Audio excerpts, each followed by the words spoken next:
வெற்றிலை வராகி தாயின் வெற்றி வாக்கு இது. என் தங்கமே, உன் வாழ்க்கையில் இது ஒரு பொற்காலம். நீ முயற்சி செய்தது அனைத்தும் நிறைவேறப் போகிறது.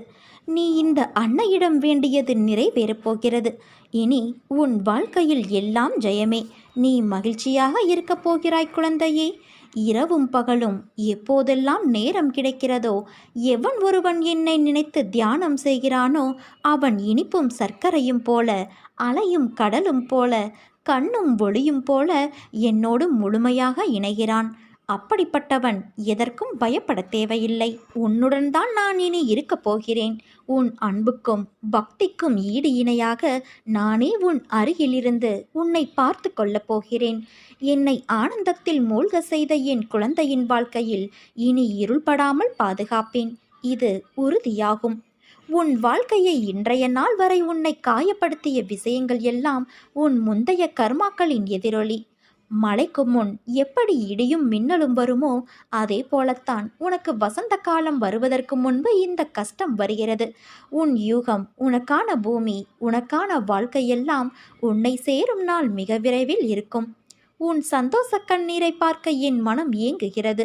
நீ என்றும் தலைத்து வேரூன்றி நின்று வளர்ந்து மேலோங்கி நிற்பாய். உன் பிரச்சனைகள் எல்லாம் மண்ணில் தன் வளர்ச்சியை 1000 தடங்களை காணும் விதையாய் உன்னை உன் அன்னையான நான் விதைத்துள்ளேன். நிச்சயம் நீ அடைக்கலம் தரும் மரமாய் வளர்ந்து நிற்பாய். பயப்படாதே. உன்னில் வெற்றி தீபத்தை நான் ஏற்றுவேன். உன் நம்பிக்கை, பொறுமை, எதையும் தாங்கும் உணர்வு எவ்வளவு உன்னதமானது என்பதை நான் அறிவேன் குழந்தையே. உன் சந்தோஷத்தில் என் சந்தோஷம் இருக்கிறது. உன் அழுகையில் என் கண்ணீரும் இருக்கிறது. நான் உன்னை தேடி வந்து கொண்டு இருக்கிறேன். நடப்பதையெல்லாம் பார்த்து கொண்டு இருக்கிறேன். இனி நடக்கப் போவதையும் அறிந்துள்ளேன். எத்தனை துயரங்கள், எத்தனை இழப்புகள், எத்தனை மாற்றங்கள், அத்தனையும் எனக்கு தெரியும். உனக்கு நடந்த நிகழ்வுகளுக்கு எல்லாம் நான் ஒரு கணக்கு வைத்திருக்கின்றேன். இவை அனைத்துமே மாறப்போகிறது. உன் வாழ்வில் உன் அன்னையான நான் மாற்றி அமைக்கப் போகிறேன். நீயோ உன் குடும்பமோ, ஏன் உன் தலைமுறையே இதற்கு மேல் கலங்கப் போவது இல்லை. உன்னை எந்தவிதமான துயரங்களோ கஷ்டங்களோ நான் நெருங்க விடமாட்டேன்.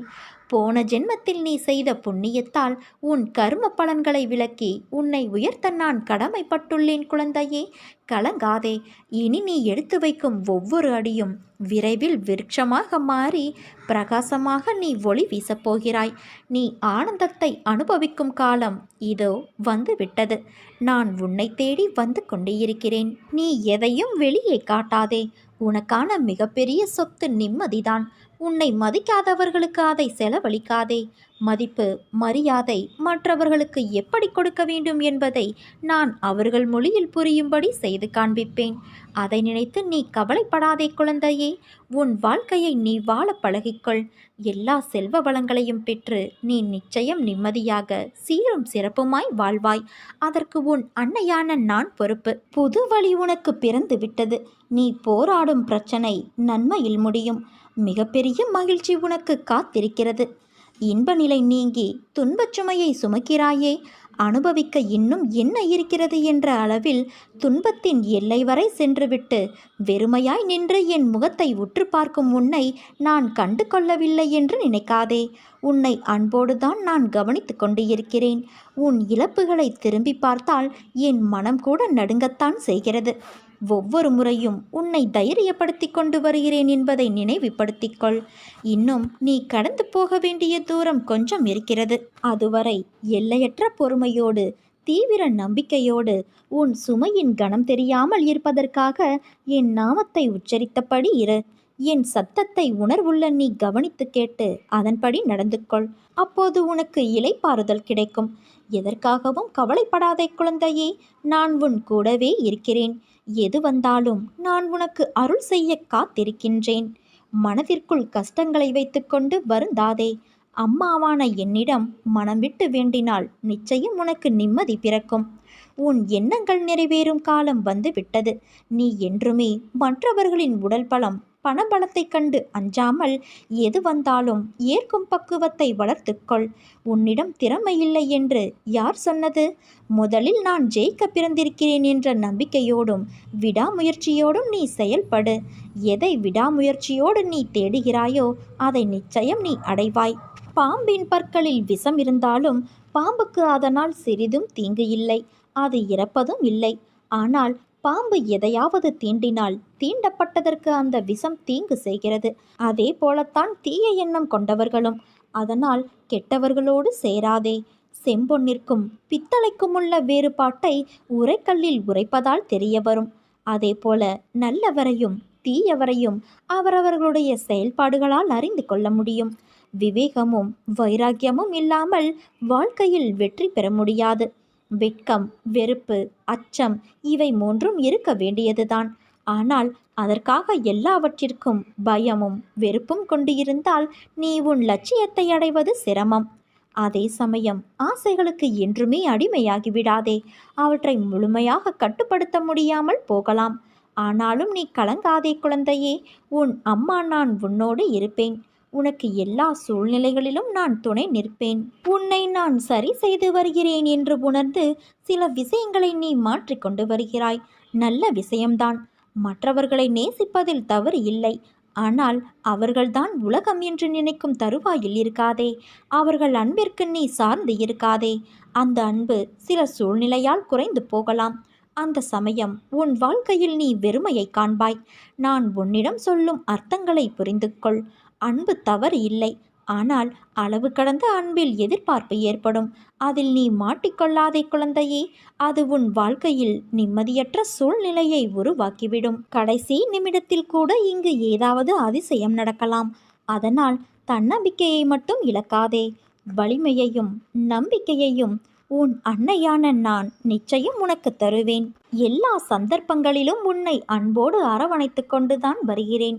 என் பிள்ளையான உனக்கு செய்ய வேண்டியதை தக்க சமயத்தில் நான் நன்கு செய்வேன். சற்று பொறுமையாக இரு. என் மீது நீ நம்பிக்கையாக இருக்கும்போது உனக்கான நியாயத்தை நான் செய்யாமல் போவேனா? நீ இழந்த அனைத்தையும் மீண்டும் பெறுவாய். அதற்கு நான் பொறுப்பு. நீ விரும்புவது தாமதமாவது உன் கர்ம வினையால். உன் சந்தோஷத்திற்காக உன் கருமாக்களை தட்சணையாக நான் எடுத்துக்கொண்டு உனக்கு புண்ணியத்தை உண்டாக்கி கொண்டு இருக்கிறேன். உன் கர்ம வினைகளை விரைந்து முடிக்கவே நானும் போராடி கொண்டு இருக்கிறேன். அதுவரை நீ அமைதியாக இரு என் குழந்தையே. நீ என்னிடம் எதையும் வேண்டினால்தான் நான் செய்வேன் என்று அல்ல. உனக்கு எதை எப்பொழுது எப்படி செய்ய வேண்டும் என்று எனக்கு தெரியும். உன் ஆசைகள் எண்ணங்கள் அனைத்தும் கூடிய விரைவில் நிறைவேறும். எப்பொழுதும் யாரையும் நீ சார்ந்திருக்காதே. உன் வாழ்க்கையில் இக்கட்டான நிலையில் எடுக்க வேண்டிய முடிவை நீயே முடிவு செய். உன்னுள் இருக்கும் நான் அதற்கு உதவியும் புரிவேன். ஆனால் நீயோ உன் மீது அன்பும் அக்கறையும் இல்லாத உன் சுற்றத்தார்கள் சில பேரிடம் சென்று அறிவுரை கேட்கிறாயே. ஏன்? எவர் மீதும் கோபம் கொள்ளாதே. அது கொடியது. உதவி புரிபவர்களிடமும் மட்டுமல்லாமல் உதாசீனப்படுத்தியவர்களிடமும் கூட நீ கோபம் கொள்ளாதே. அனைவரிடமும் அன்பாக பேசு. நீ வருத்தப்படுவதால் இங்கு எதுவும் மாறாது. நம்பிக்கையோடு கம்பீரமாக உன் குறிக்கோளை நோக்கி செல். நீ அதை அடைய நான் உனக்கு துணை இருப்பேன். இது என் சத்திய வாக்கு. நான் உன் முன்னேதான் சென்று கொண்டே இருக்கிறேன். உன் செயல் அனைத்துமாக உன் அன்னையான நான் இருப்பேன். நீ என் பரிபூரண அருளும் ஆசீர்வாதமும் அன்பும் பெற்ற என் செல்ல குழந்தையல்லவா? வாழ்க்கையில் கஷ்டங்கள் வந்து உன்னை ஸ்தம்பித்து விட்டதாக நினைக்கிறாயா? ஆனால் அது உன்னையும் உன் வாழ்க்கையையும் நல்ல திசையில் போக காரணமாய் இருந்தது. நீ போகும் பாதையில் முட்கள் உன்னை குத்தி வழி கண்டது என நினைப்பது சரிதான். ஆனால் அந்த முட்கள் உன் கால்களில் குத்தாவிட்டால் நீ மேலே நிமிர்ந்து கொண்டேதான் நடந்திருப்பாய். கீழே குனிந்து பாதை எப்படி இருக்கிறது என்று பார்த்திருக்க மாட்டாய். முட்கள் குத்தியதால் தான் அந்த இடத்திலிருந்து உன்னையும் உன் பாதையையும் நீ கவனிக்க ஆரம்பித்தாய். முட்கள் சிறு வழியை ஏற்படுத்தியிருக்கலாம். ஆனால் உன் கவனம் உன் பயணத்தில் கீழும் இருக்க வேண்டும். கீழே படுகுழியும் இருக்கலாம் என்று அந்த சிறிய முட்கள் மூலம் உனக்கு உன் அன்னையான நான் காண்பித்தேன். நீயும் அதன் உட்கருத்தை புரிந்து கொண்டாய். நிச்சயம் நீ ஜெயிப்பாய் என் குழந்தையே.